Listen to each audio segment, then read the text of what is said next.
Alright, so we're going to be canning some tomatoes again today. And I just thought I'd show you a quick setup before I get started. I've just taken all my tomatoes in the sink and I've already washed the tomatoes. And they're out here drying on this cutting board. It's just a place to put them. And so this is a setup. Basically what they're going to do from here is we're going to score the top of these just through the skin.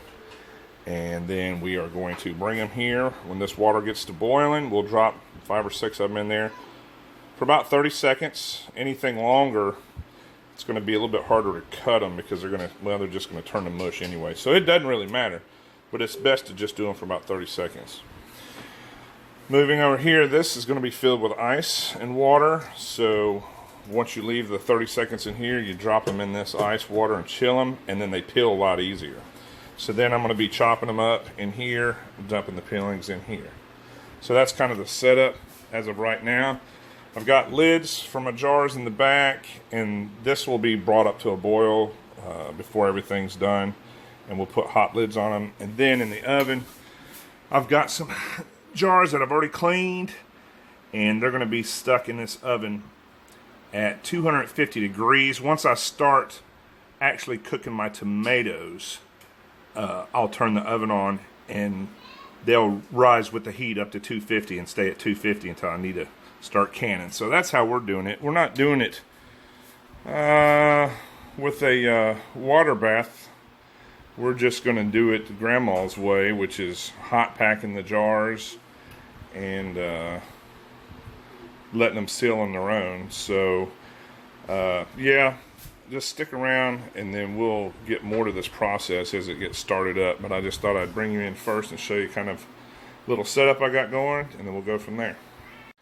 Alright, see, so we got some of these tomatoes scored. They'll hit this boiling water and jump in this ice water, which is just cold water now. And we're coring it out and peeling it. She's just dumping them there for me, and then I'm cutting them up and putting them in here. So we're going to do a hot pack on these, not a cold pack, and that way we don't have to use a water bath canner. So when I get closer to that, I'll explain to you a little bit more about what we're going to do. But this is the process right now. We're doing about 6 tomatoes at a time, and then we'll just drop another 6 in. So okay, I got my tomatoes all peeled and chopped up in the pot here. And this is where Grandma does it a little different from what I've seen other people do. A lot of people at the end, they like to put lemon juice in their jars, but Grandma says, you know what, that sours the tomatoes. So we're going to add a half a teaspoon of this citric acid to this pot here. And I've already got her measured out. You want to get about a level teaspoon, or half a teaspoon, I'm sorry, level half a teaspoon. And this is for about 6 to 7 quarts, roughly.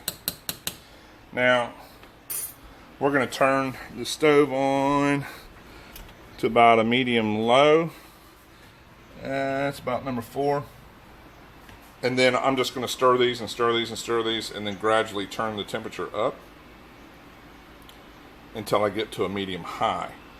In the meanwhile, once I start getting my temperature up, then I'm going to turn those lids on and get them hot.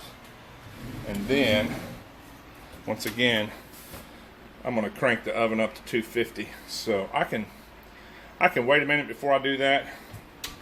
But once I start seeing this, starting to bubble a little bit, I'll turn everything else on and get it piping hot. And then we'll get it ready to put into the jars. Now, once we get to the jars, we're going to do something a little different as well. We're going to put a teaspoon of salt per quart, and then we're going to throw a teaspoon of sugar per quart. Now, I'm not using iodized salt. I'm using pink Himalayan sea salt, but I'll show you that when we get to that process, so stick around. Okay, well, our tomatoes are heating up. We got them on a medium-high setting. They're starting to get a little frothy on top. And we're just going to keep stirring these because the tomatoes will scorch on the bottom if you don't. Our lids are nice and hot. Our stove is at 250, so our jars are already heated up where we need them. And once this starts boiling, I'm gonna boil it for about 15 minutes, and then I'll pull the jars out, and then we'll start canning them. All right, we're boiling, so we're gonna go ahead and set this timer over here for 15 minutes. All right, and I'm gonna drop the temperature down just a little bit, and then I'll just stand here and we will keep turning this, and hopefully we don't boil over. It's nice and frothy. I'm just gonna sit here and stir it for a little bit and just watch it for about 15 minutes. Keep it off the bottom, and then we'll be ready to can.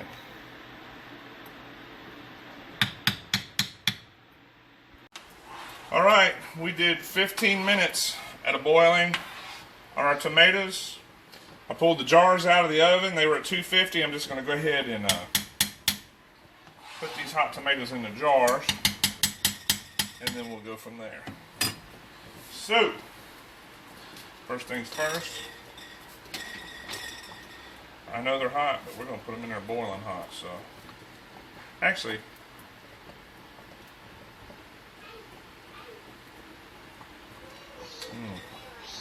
I was wondering if I should cool this thing down a bit.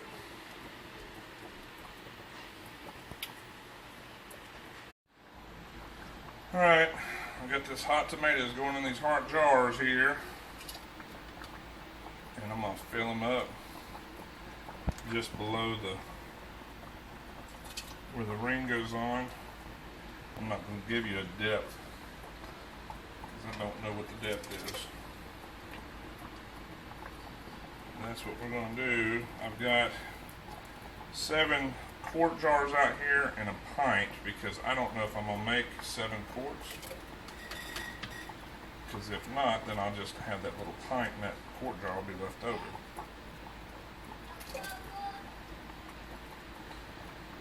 My lids, I could probably turn them down here in a minute, but they're piping hot. But I'm going to go ahead and put everything in the jar first.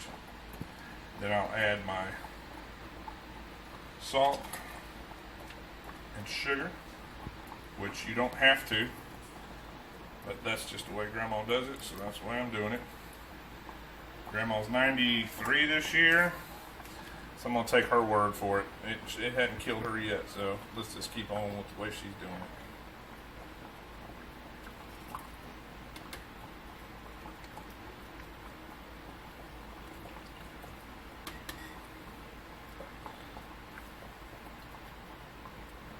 A little bit more in there. Okay. Alright, I'm going to go ahead and put my salt and sugar in here. This is pink Himalayan sea salt. That has crystallized on top here. Write that down real quick. So I'm just going to put a teaspoon, a level teaspoon, in these quart jars.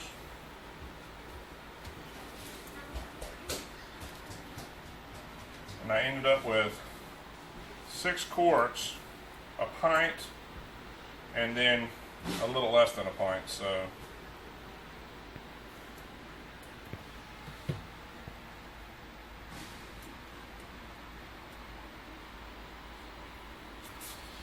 I'll put about a quarter in there.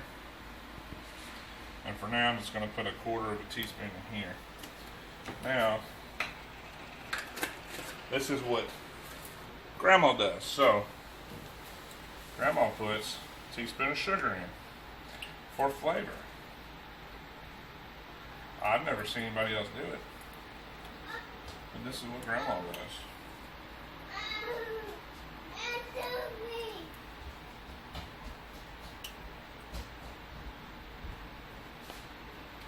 I'm going to do a half, and a little less than a half in that one. Alright, so now we have to clean the tops, and then we'll get our lids ready. So you want to clean the tops. I'm using a dry paper towel. Some people use vinegar. This is just how I do it. And I could almost add a little more to these, but I'm okay with it. just want to clean that real quick. Now my disclaimer is this, and I'm going to put it at the beginning, as to this is how I can tomatoes. This is by no means an instructional video of how to can tomatoes. This is just how I do it, or actually how my grandma does it. And now this is how I do it. So you do it the way you feel most comfortable. If you want to use a water bath canner and spend an additional 45 minutes in the water bath, that's up to you. I spent enough time on this little bit of tomatoes. We're going to leave it at that. Alright, now we got our sugar in, we got our salt in, we get our rings ready, and we'll start pulling lids. Now these lids have been in here boiling for some time. And I'll tell you what, I am going to put a towel. Some people dry the lids, some people don't dry the lids. I think it's, I don't know, really, if there's a better way of doing it. I can't get them to break loose now. Let me get a different one. So I'm going to go ahead this time. Last time, I put them on wet, but this time, I'll go ahead and put them on dry. And the way I'm going to do this, unlike in your water bath canner, is I'm going to screw, and you're going to need this thing because this glass is hot. I'm going to screw this down pretty tight. And then, and it's hot, I'm going to turn it upside down over here for about 5 minutes. And that should kill anything on that lid. Now, Grandma doesn't do it for 5 minutes. She just turns it upside down to see if it's leaking or not. And I watched somebody else, and I can't think of who it is right offhand, that actually, and this ring doesn't feel good, that does it for 5 minutes and then turns them back over and lets them pop. So we're going to try it that way. Just kind of shaking it up a little bit. Like I said, you do you, and I'll do me.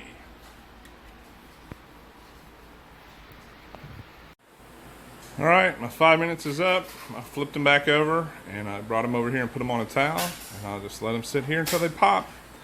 I have noticed that doing it this way, that the pop or the ting that you hear is not quite as loud as you normally would. It doesn't have as much pressure as if it were in a water bather. So give it a shot. Tell me what you think. Hope you enjoyed the video. Thanks for watching.